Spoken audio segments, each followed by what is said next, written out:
Amber Collins appeared to be a quiet, grieving mother, until a hidden capsule lodged in baby Noah's throat exposed a conspiracy so chilling it tied her to a vanished, fugitive stolen government secrets, and a death that was anything but accidental. Amber Collins lived in a modest one-bedroom apartment on the edge of Elmridge, a town where not much ever happened. Her neighbors rarely saw her, except when she pushed her stroller to the corner market or sat quietly at the park with her baby, Noah.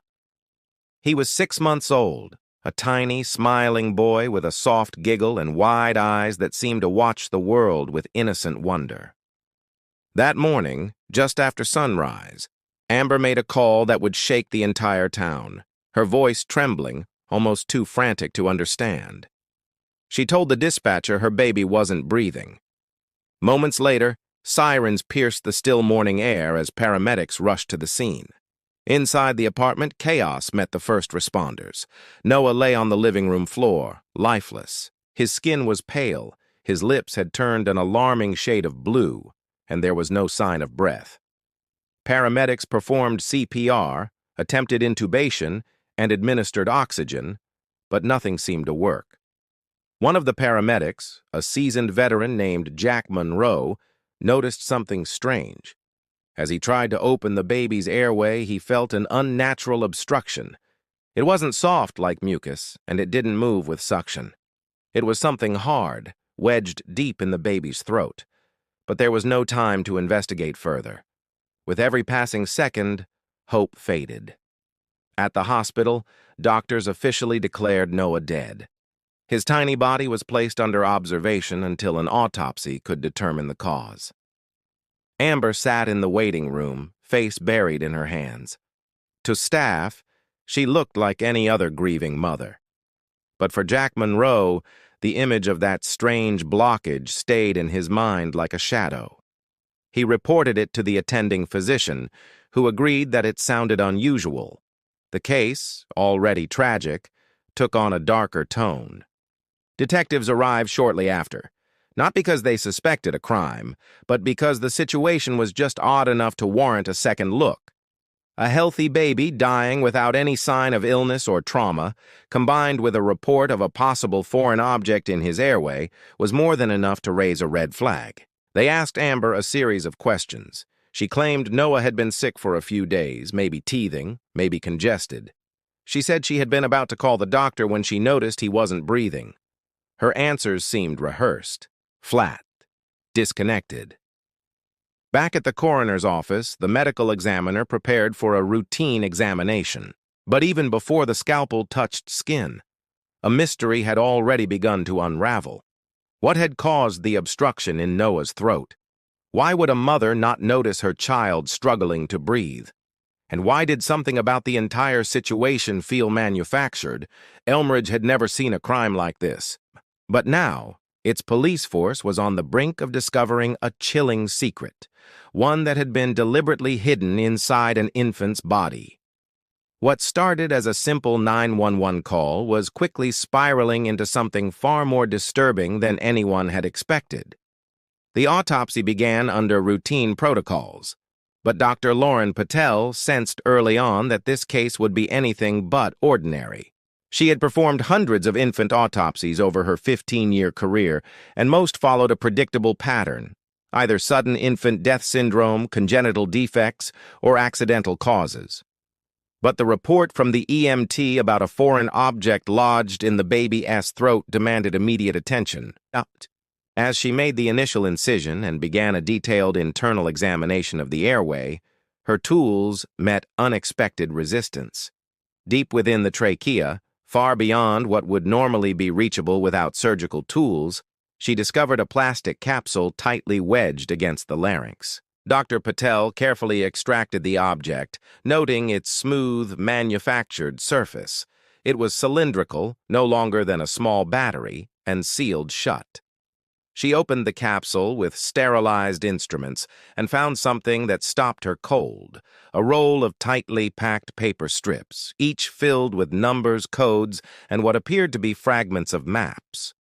This was not a choking hazard from a toy. This was something intentionally placed, something designed to hide. She immediately notified authorities and preserved the evidence under strict chain-of-custody procedures. The cause of death was officially ruled as mechanical asphyxiation due to foreign body obstruction. But with this new discovery, the case was now considered suspicious. Detectives from the Elmridge Police Department arrived quickly and were briefed on the findings. Photos of the capsule and its contents were taken, and the object was sent to a digital forensics team. At the time, no one had a clue what the codes or maps meant. But one thing was clear. This was not an accident. News of the bizarre autopsy result made its way up the chain of command quickly. The FBI was notified due to the encrypted nature of the contents. While the public still believed that Noah's death was a tragic medical case, behind the scenes, a multi-agency investigation had been launched. Officials were now working under the assumption that the baby had been used as a vessel to smuggle data, possibly stolen, possibly classified. The horrifying implications began to take shape. Who would hide sensitive material inside a child's body? Why? And was Amber Collins aware? Police re-examined Amber's behavior at the hospital. Surveillance footage showed her pacing anxiously but never crying. She had refused to call any family members and declined the hospital chaplain's offer of support. Her phone records showed no outgoing calls after the 911 dispatch. She went home the same night, alone, and locked her door behind her. Neighbors later reported seeing her porch light flick on and off several times that night, as if signaling to someone. Investigators obtained a search warrant for her apartment. Inside, they found almost nothing that indicated a life of chaos or crime. Everything was tidy, too tidy. But in a drawer beneath the crib, they found something curious. A burner phone, powered off, with no call logs but a single saved number. The contact was unlabeled. Detectives couldn't call it without raising alarms, so they chose to dig deeper into Amber's life instead. Something had been planted in her child's throat, and someone had to be responsible. Amber Collins had always seemed like just another face in the crowd, a quiet woman, early 30s, with soft features and tired eyes. She moved into Elmridge a year earlier, paying 3 months' rent in cash and never offering much about her past. Landlord records showed she used a temporary mailing address and her employment history was a blank. She claimed to work remotely, but no tax records or pay stubs supported that. Detectives began tracing her digital footprint and quickly realized how little there was. It was as though she had appeared out of nowhere. Digging deeper, they uncovered a name she had once been linked to: Dylan Royce. 5 years prior, Amber had been married under her maiden name, Amber Fielder, to a former defense contractor who had vanished after becoming the prime suspect in a national security breach. Royce had worked on classified projects involving data encryption and surveillance systems for a private firm contracted by the government. When sensitive files went missing from a federal server, Royce became the target of an FBI probe. But before agents could detain him, he disappeared, leaving behind a trail of forged IDs and unanswered questions. Amber had told acquaintances Dylan died in a car crash during a business trip, but there was no death certificate, no accident report, and no police record.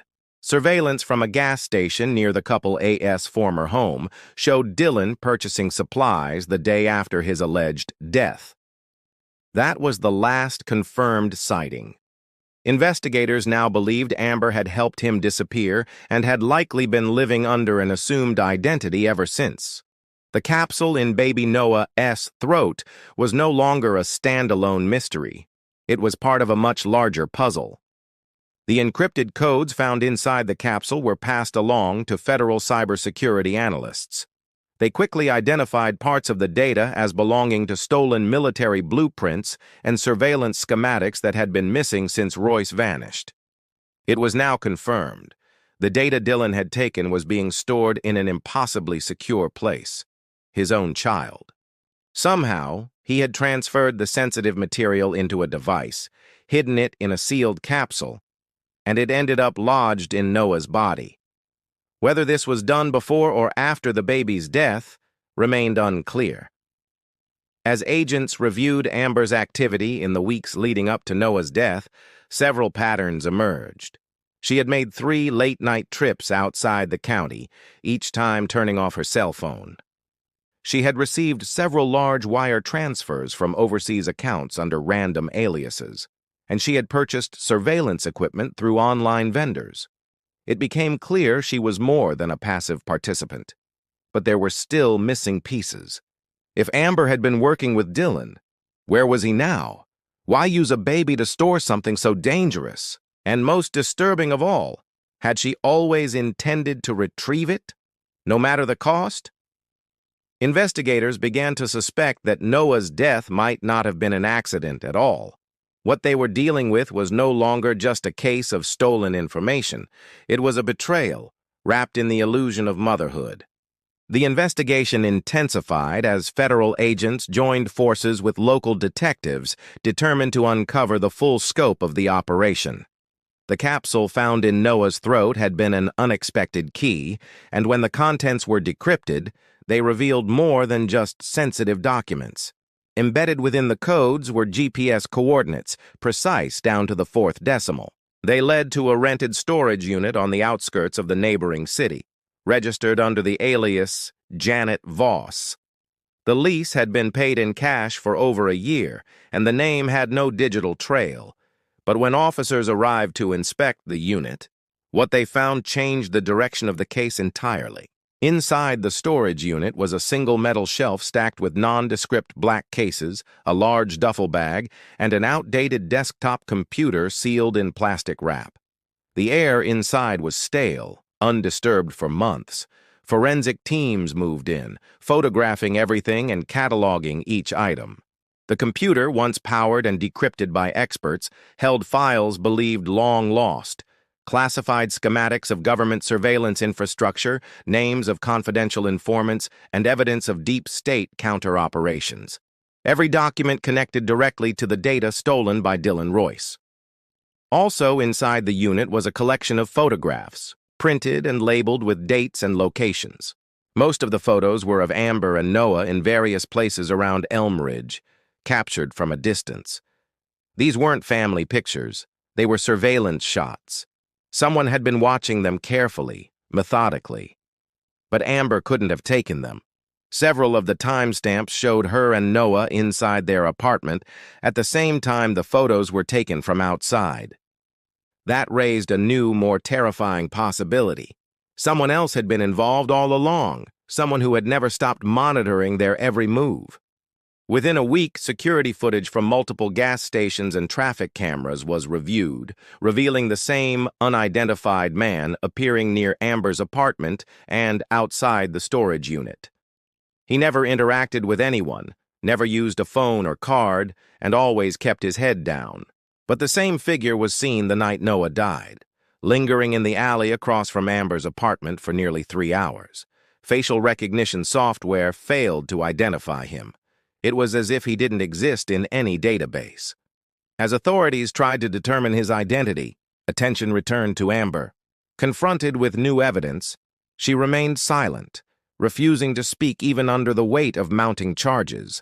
But phone records provided another break, a call made 3 days before Noah's death from the burner phone to a known black market encryption dealer in Prague. She had been attempting to access the data inside the capsule herself, likely without Dylan's help. It became clear she hadn't just been a desperate mother protecting a secret. She was actively trying to sell the contents. The motive for Noah's death now appeared more sinister.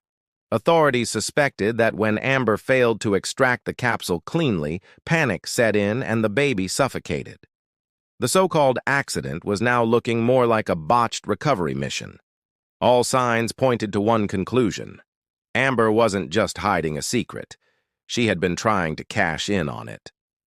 The man in the shadows finally slipped up.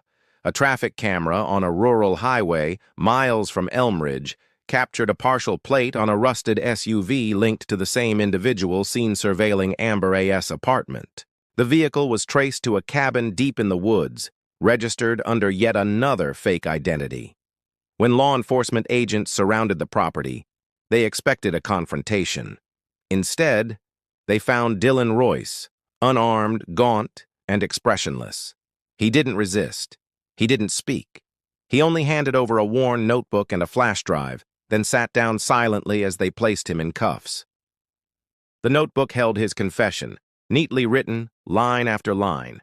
He explained everything. After stealing classified data 5 years ago, he knew the government would stop at nothing to find him. So he created multiple backup copies of the stolen information, each more secure than the last.